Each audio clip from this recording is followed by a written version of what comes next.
Virginia Theological Seminary outside Washington, D.C. was founded in 1823.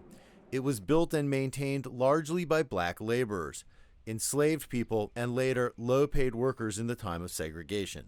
Among them, the ancestors of Robert Strange. I wish things could have been better for them, but you know, they persevered. Throughout the 1800s and into the 20th century, the seminary grew and prospered, but many of the black workers struggled just to survive. Now, the seminary is trying to come to terms with its past.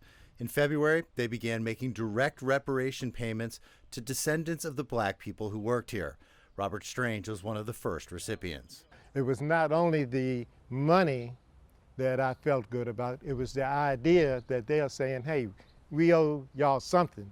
You know, it might not be $1 million, but we owe you something. The decision to pay reparations came from Reverend Ian Markham, the seminary's white dean, and was supported by the school's mostly white senior leadership.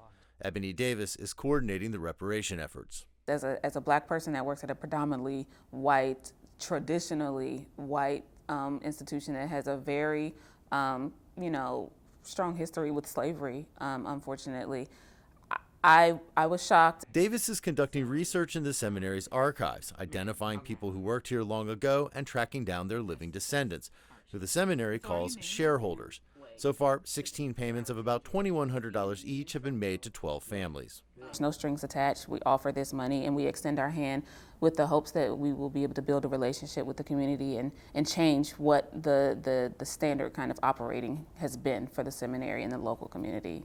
Researching the African Americans who labored here and tracking down their descendants is a complicated, imperfect process, but the officials here say it's the right thing to do.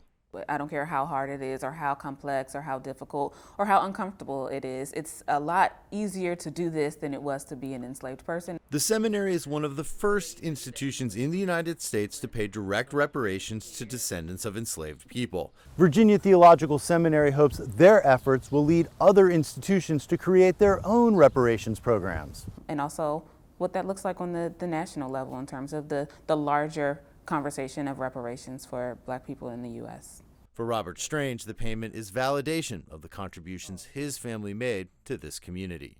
You can't feel any other way but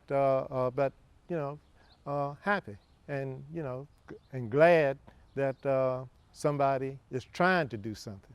Jim Spellman, CGTN, Alexandria, Virginia.